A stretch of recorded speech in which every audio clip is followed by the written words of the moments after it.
Hey guys, thanks for stopping by. We're back, season 2, BeanTown, Banter, and Bullshit. Tonight we have a very special guest, uh, author of the #1 seller on Amazon, I believe. The story of Jack Foley. He was my teacher in high school, great guy. Played a little bit in the NBA, but my man Mark here put together his biography, I guess you would say. But we're gonna have a chat with him. He went to talk to all sorts of old school Celtics and everything before he wrote the book. So it's a lot of knowledge, a lot of history involved here. So thanks for tuning in. And as always, we want to thank our sponsors, Emily's Interior, Platt's Landscaping, Lundgren Honda, and Rivera Promotions Entertainment. Jose and AJ have done a phenomenal job with the boxing and everything. Drew me in. We're going to be on tomorrow night, Wednesday night. Me and AJ hosting. We're going to have a complete review of New England's Future 11 that went off last month. So tune in for that. It'll be entertaining, that's for sure. Thanks, guys. Let's get this going. All right, guys, as I was just talking about in the intro here, my friend, Mr. Mark Epstein, author of best-selling book, my man. Let me just stop my video here. Jack the Shot Foley, my favorite teacher, legendary basketball player, coach, policeman, civil servant. The list goes on and on. Mark, you've been on quite a voyage. How's things, my friend? Yeah, no, it's been a lot of fun. It's been hectic though. It's been hectic. But it's been a lot of fun. I've really enjoyed the journey so far, and being here with you is exciting. I'm glad to see you're back in good health. I know you haven't done a podcast in a while, so it's great that your health is returning for the holidays. You can enjoy yourself again, and I know people have missed you. So welcome back to you. I appreciate it. I'll tell you, it's been a long road, but you know what I mean? You can't complain because who's going to listen, you know? No, I mean, yeah, I agree with you. But it's all fun. It's been a great ride. Looking forward to talking about it with you. I love it. So, I mean, where do we start?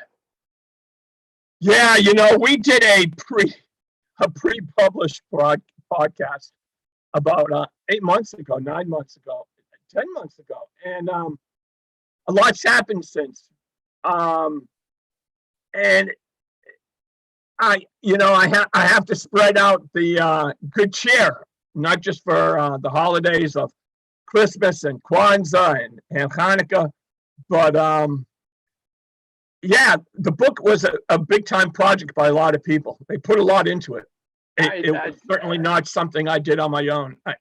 And I was trying to explain that to people before you read it. Now that people have read it, they realize it encompassed a whole lot of support, and the few people that come to mind, as far as starting, the thank yous are obviously Jack's widow, Gail Rainey. Oh God, she's awesome. She was awesome. And his brother Frank, Tim Cooney, my sidekick, who former mayor of Worcester, who these days I don't do a whole lot without. So I'm blessed with him in my corner. Coach George Blaney from Holy Cross, the great player that he was, and the coach that he was at Holy Cross and Seton Hall and at Dartmouth. And then my wife Barbara. She guides me along, keeps me as steady as I can possibly be, which is a heck of an accomplishment, but on her part. But it's been great. The Worcester media, thank you. The City Hall, I mean, just so many people. But, you know, we were talking yesterday, Mike, and, you know, I know people are out there and they're wondering, you know, why is Mark pushing so hard on social media? And I'm going to explain that right now. And people have to understand, if they're not into publishing books, writing, authoring, they might not realize that Amazon has over 60 million books. The number is over 60 million books. It would take a split second to get lost in the shuffle if this story is so unique, it's so special. And for those that think I wrote a story for basketball fans, they're totally missing the point and not giving themselves a chance to actually probably experience one of the greatest humanitarian stories in the history of Central Mass outside of basketball. And that's what, hopefully, as more people read it and they're understanding that part of it, they realize that, yeah, we use the sports as a platform, but this is way, way beyond a sports book. But yeah, it's categorized as a basketball biography. And on Amazon, if you understand how many basketball biographies are written on a yearly basis, to stay in the top 100, we're at 61 tonight. And I say that as a we're at 61 right now. Jordan has about 14, 15 basketball biographies out on himself. Kobe, Shaq, Bird, Wooden, I mean, Krzyzewski, I mean, you name it. These guys have multiple books. So when Jack the Shot stopped playing 60 years ago in Togo, 60 years ago for him too, and they're relevant at that level around the world, it's a huge effort. And I might not enjoy it, even though I'm probably better at marketing and selling than I am writing right now in my career. I dislike it the most, but if I don't do it, I can't afford to hire an agency. You know, I know I've had a lot of high-level people, Coach Calhoun, Blaney, others telling me, you know, I needed to have a literary agent. And in a great big world for a retired educator, that'd be great. But I don't see anyone handing me $10,000 to $15,000 to hire them. So I have to do it myself. And it brings me to another point. I know people out there, when they hear these ratings, they're like, wow, he must be making a ton of money. Well, I have to be honest with you. We broken even. About maybe during my trip up to Barry was our break-even point. Thousands of dollars come out of my own pocket to make this happen. Yeah. And because I'm so concerned with the quality of writing, I have to use professional editors, and I send it back to them 2 and 3 and 4 times before I release it to cover me and to pick up the mistakes that I make along the way, or any author makes along the way, for that matter. I mean, and if you're going to put something out there that's not top quality, your ratings, your sales, and the reputation of a story is going to quickly take a hit and never get off the ground. And that's not how I want to represent the Foley and the Palazzi family. So, you know, to say, you know, yeah, it's going great. And now I'm comfortable to say that hopefully we'll have a great holiday season. And it's available. Jack the Shot Foley, a legend for all time, with Togo Palazzi, my buddy, in Central Mass basketball. It's located around Worcester. People have been calling me. It's not just an Amazon story.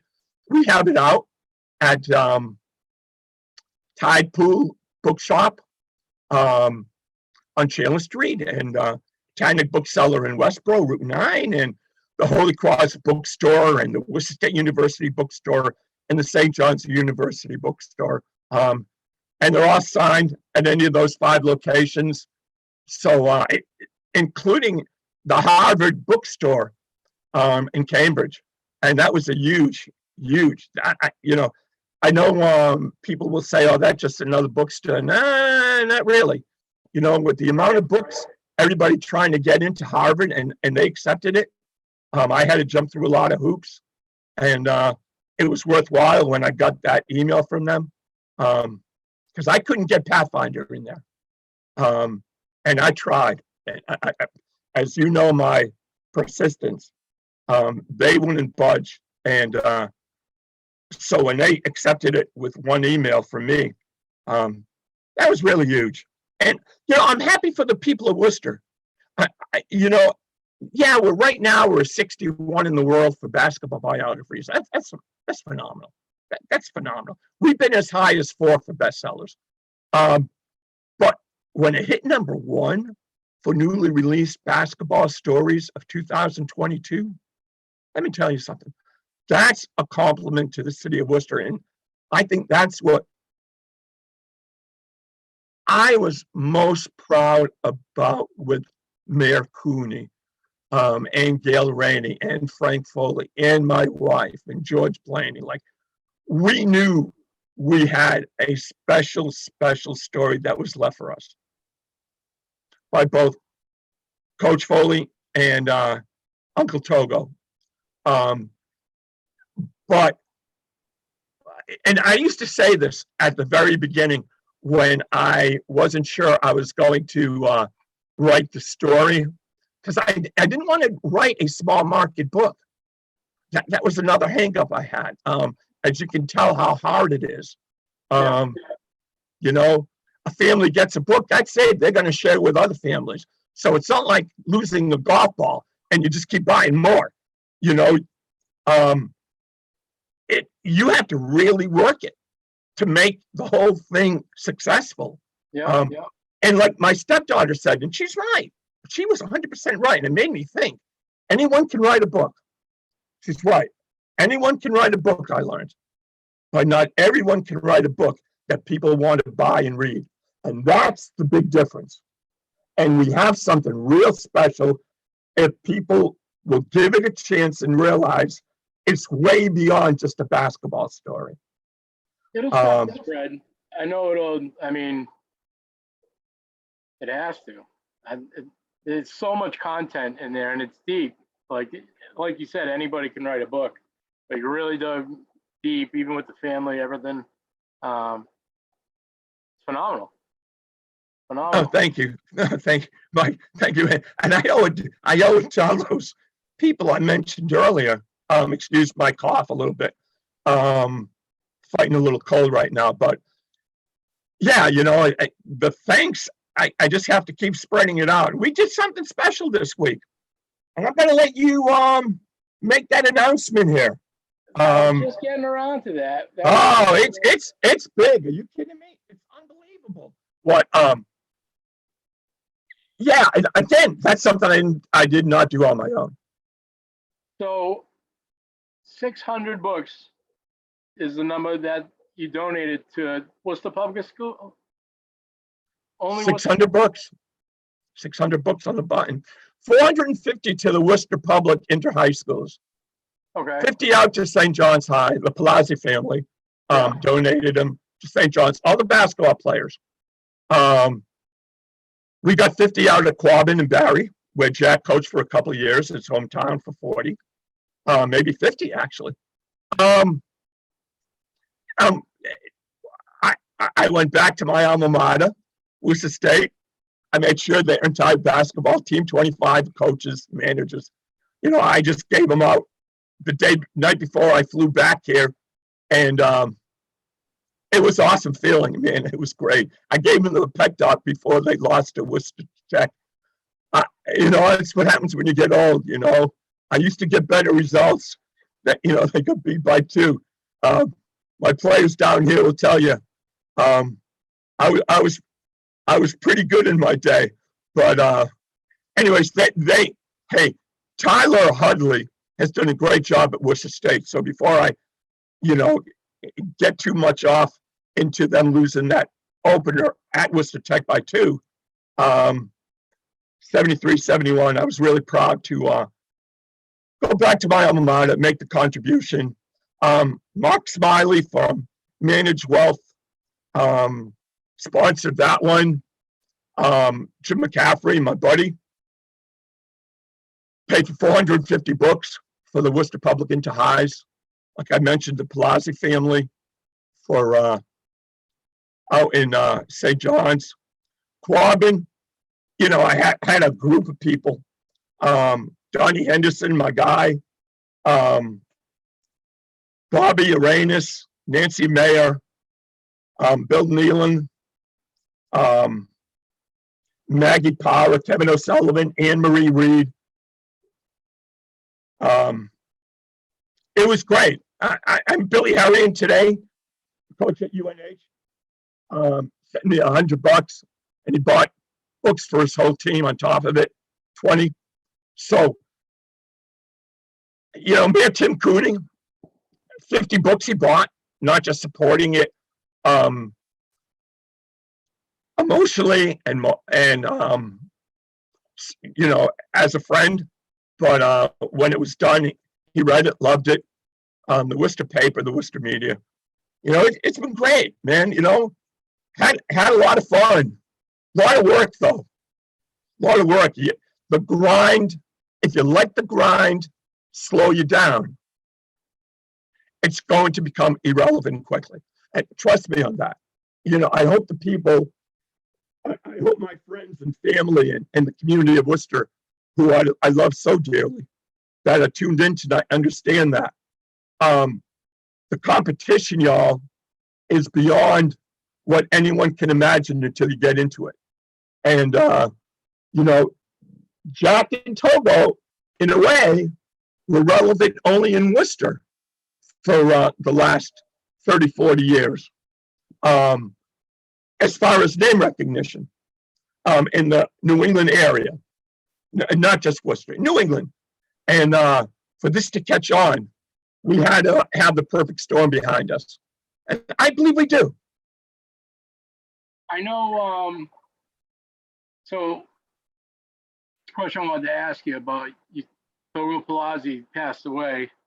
What did it mean to you that you got this book to him before he passed? Well, what it meant to me,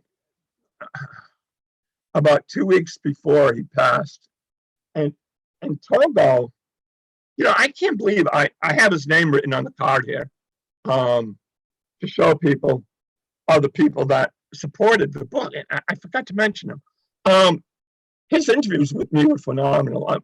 Right up until his last day, his memory was sharp as a tack. What did it mean to me, though? Answer the question. Okay, I will. Yeah, you know, if for about 3 or 4 days, with the phone calls after he read it, you know, we were on the phone all the time. You know, we were best friends. Togo, I call him Uncle Togo because I didn't know what else to call him. He was as close a friend to me as I've had in the last 20, 30 years. And anyone that's known me or known Togo, they knew that. I wrote it because he talked me into it, actually. He wouldn't let me off the hook. He liked my first book, and he wanted me to write this one and include him. When he called me, those phone calls came one right after another, and each time I pick up, he was crying. I'd cry with him. You know, I know what he told me. He said he was at peace. He relived his whole life all over again, reading it. Well, you know, of course, I'm bawling my eyes out. Hearing that from Uncle Togo, that made everything worthwhile. Yeah, you know, towards the last couple of weeks, I knew he was dying. I knew I was on the clock with him, and it was hard. It was a hard book to write. You know, you're in a generation that was passing away. Yeah. Johnny Egan, Bill Russell, people I respected and admired, and were part of the story. Yeah, and then there were others getting sick that were in rehabs and hospitals. Didn't know if they were going to come out after their interviews. It was one thing after another. Emotionally, a tough book to write for me. Yeah, it was not fun, that part. At the end of each day, I was emotionally whipped because I knew I was racing against the clock. I didn't know, I couldn't really tell too many people that, but yeah, I knew who was on the clock and who wasn't, and it was a race. It's all good though. Togo's in a really good place right now. After the book was published and, it went through all the families. It was I went through a really dark period. The depression, they call it writer's depression. And I didn't have any in my first go around, but this one lasted a couple months. And I really think it was because Togo passed. And even though Coach Blaney was helping me through that and supporting me, because he knew how close we were. And Coach Blaney lost his wife right after this came out, 2 days before the press conference, even though he was there. He had just buried his Mary Ellen 2 days earlier. It was tough. It was a tough book to write. It was a real tough book to write. You got to go out there and market it, and But I got that. I've stepped away from that part of it. I'm not caught up with the emotions of it anymore. Now it's just a grind, hard work. We're saving our history. We're preserving a big part of Central Mass. As you know, that's way beyond basketball, which is why Jeff Twist from the Boston Celtics felt so strongly about endorsing this for their franchise. He knew it was beyond just a basketball story and how connected Central Mass is to your hat. Yep. Absolutely. So we had spoke. You were telling me a story. We wanted to wait tonight to go through. There was a couple of. Tell me about the Crompton Park. Hey, I got some great. I was a character down there. I don't know if I was liked all the time, but I know I had fun. And I had a lot of friends. Some couldn't stand me, and then the guys that would play for us loved me. But the guys that didn't, I don't think I was real popular. And that's okay. If you're listening, I'm sorry, y'all. I've changed. But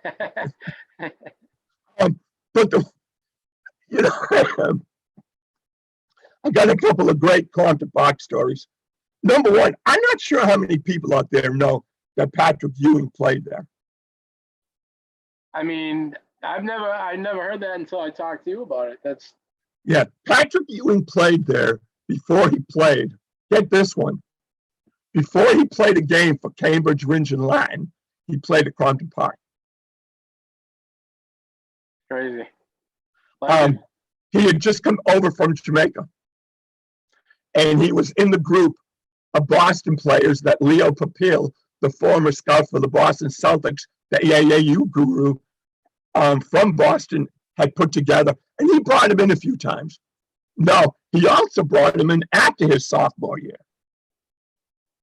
After his first year, he brought him in again, but he played at Crompton before he played for Cambridge, Rindge, and Latin. And I've always wanted to tell that to people. And there aren't that many that know that. My brother and myself used to talk about it. Epi Bobby, who was our Worcester basketball genius, who hooked me into the sport when I was a kid. I blame him for everything. And he's gone, and I miss him dearly. He was awesome. And my sister, I miss her too. And I lost her in the middle of the book. I lost my Diane. I lost her the day I finished writing. And the crazy thing about that is I lost my brother the day I finished writing my first book. So, you know, it was a lot. It was a lot to deal with.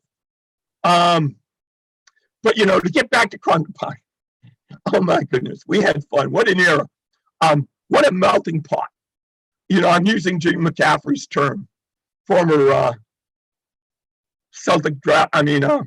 former NBA draft pick from Holy Cross, did a Larry Bird commercial, and played for our teams for a few summers. One of my best friends, probably one of my 2-3 best friends. But Mac is great, and he did a really great summary of Crompton. And Eddie Hippert summed it up. We call him Crompton Eddie. His 25 years of playing at Crompton. So we had to get his interview in. You know, I'll tell you a quick story, and I know the one you want me to tell. It's really pretty cool. Number one, Ricky Mahorn, the NBA bad boy from the Pistons, won back-to-back championships with Isaiah. He played for us one whole summer. He was a junior in high school. Really? It was because his brother Owen was one of my closest friends. Owen was one of the greatest players that ever played down there. I think Owen played about 28 games for us over 3 summers. We were 28-0. Wow. We didn't lose a game. That's why we won as much as we did championships during his era. Yeah, we just didn't. No one could handle the guy, and he used to bring little brother, baby brother Ricky in with him, and Ricky didn't know how to play though yet. He was still learning the game, and Owen really spent a lot of time teaching him. So that's a story I enjoyed telling a lot. He's probably him and Ewing are probably the 2 biggest NBA legends. A couple of nights I remember. The night King Gaskins came to Worcester is unbelievably legendary. King Gaskins is one or 2 greatest players ever come out of Boston. Went to Holy Cross out of Catholic Memorial, played for Mr. Perry, Ron Perry, and only stayed a year at Holy Cross, had some problems. Unbelievable talent. When he came, they estimated the crowd at around 6,000-7,000 people. People were hanging from the tree branches. It was the biggest crowd I've ever seen in my life there. It was incredible. I've seen some big crowds. That was amazing. That was truly amazing. The other game I remember was the night that Johnny Safford lit up Jimmy O'Brien, former coach at Ohio State and BC, in a Boston-Worcester All-Star matchup. Scored 54 points against him. And Obi was playing for the Kentucky Colonels. He was on a 4-year guaranteed contract, playing for UB Brown. Jimmy O'Brien couldn't handle him. And Marvin Safford's older brother, Johnny, was a great scorer. And got out of that game, got a tryout with the Virginia Squires in the ABA. You know, I remember that game. I remember when I've never told this story, you know. The next one coming out, I've never said anything about this. You know, I don't know why though. People are going to be surprised to hear this. There's a John Wooden connection to Crompton Park. And I wish I had spoken up sooner, but we got a phone call, my dad and myself, back in 1972 or 73, when we were really rolling. Our teams were rolling. And we had just won the league championship, repeated, back to back, and we're getting ready to improve our roster. I don't know if it needed to be improved or not for the open tournament they used to have after the league season. And got a phone call from this player living up in Vermont. And his name is Mike Lynn. Well, when I picked up the phone and Mike introduced himself, I almost dropped it. Mike Lynn was the starting forward with Lou Alcindor, Kareem Abdul-Jabbar for back-to-back UCLA national championships teams. He was a starter. Made all conference 1 year out there in the Pac-8. Averaged 17 points, 14 rebounds a game his junior year. Played for the Lakers 2 seasons. Just got released by the Lakers. Calls us and calls my dad and myself at the store and says, can I play for you in the tournament? I'm like, hey, Dad, I got Mike Lynn on the phone. And even my dad heard of him, and he didn't follow the game as closely as we did. He goes, oh, come on, Pathfinder. You know, yeah, what's he going to do? What did he say? He's going to bring Alcindor with him? I go, Dad, he wants to play. He says, well, put him down. I go, yeah. I said, everyone's going to think we're giving this guy a fortune. And I was laughing because we were already being accused of paying more than just gas money, which we did. We gave a few bucks to guys that came in from out of town, $5 to $10 here and there. And it wasn't more than that. We couldn't have afforded it. Hell, you know, we were just a surplus store. But, you know, there were 6, 7 guys coming in, and we made sure they had something to eat and put a little gas in that car for the ride home. So I'm like, Dad, he's going to ask us for a lot of money. And my father said, well, find out. So I call him back. I said, Mike, you know, I can give you $10 to come from Vermont. Okay. He says, that's fine. I just want to stay in shape. And I'm like, holy mackerel. So I'm thinking to myself, I never went to the paper with it. I never went to, and usually I was always looking for publicity.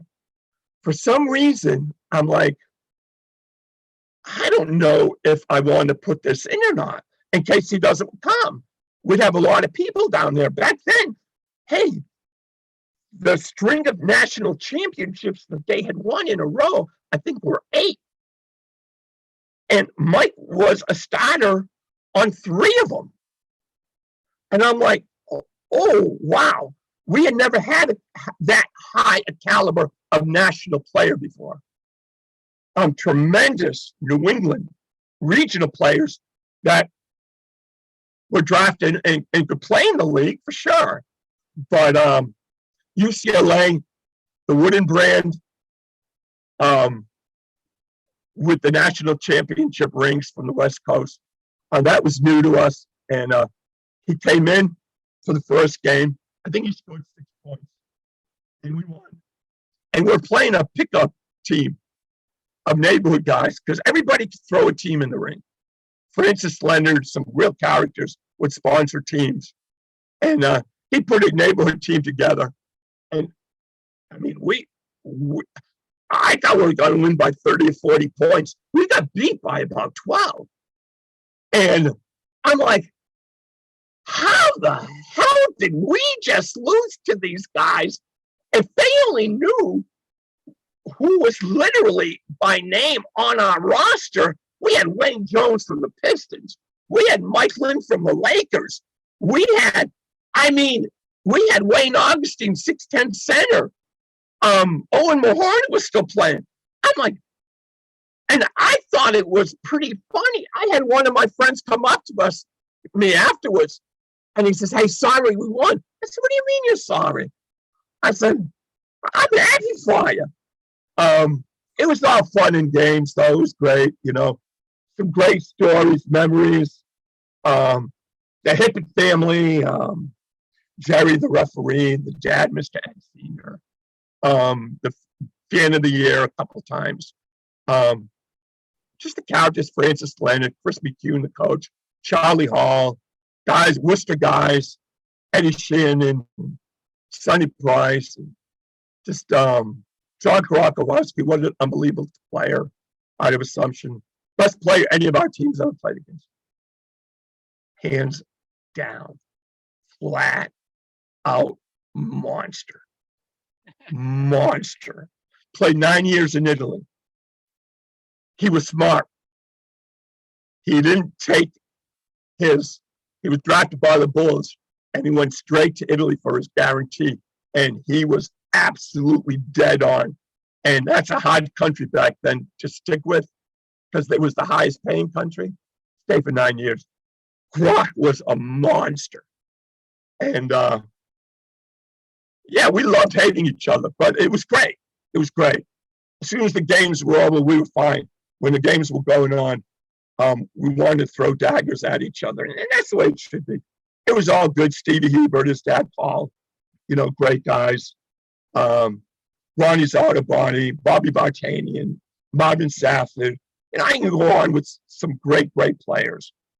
Marvin Safford is always talked about as one of the best players ever out of the city. There was a bunch of those guys. Mark Berry, a lot of old school, like, pickup ball. I'll tell you, who I sent 2 books to today that I consider 2 of my very, very, very most special friends and have been for 40 years in Worcester. One went to Cedric Ball today. Talk about Worcester legends. Probably one of the greatest athletes to ever come out of Massachusetts. The other one was Frankie Offering.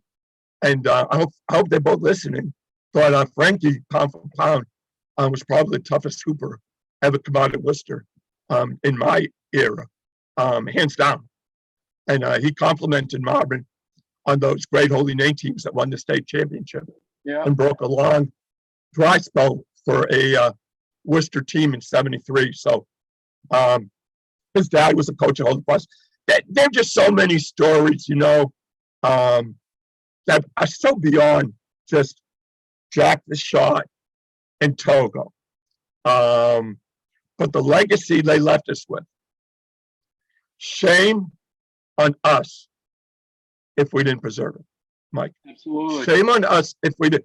Shame on the people if they don't like basketball and don't want to read it. Okay. If they don't want to give themselves a chance, darn it, they're missing out. If they don't like me and don't think I'm a good enough author, that's their choice. I think I've developed into a pretty good one, though. I think so. The other aspect of it is this is the way we brought back our way of life over a 40-50 year period of taking your families to the parks, the high school and college rivalries, the feel-good atmosphere of the neighborhoods, the Ys, the boys clubs, the 3-deckers, the first playgrounds. This is so beyond just 1 or 2 basketball players that played in Worcester. We brought back 600-700 names. Chip Calhoun said, "Mark, how many names are in that book?" I had dinner with him one night when I was in Worcester. And he said, 500? And I said, no, there's 600, Jim. Awesome. Mark, 1 sec. So we got to cut the commercial here. We got to pay the bills. I'm going to get those in. I'm going to send you the next link right now. We'll be right back.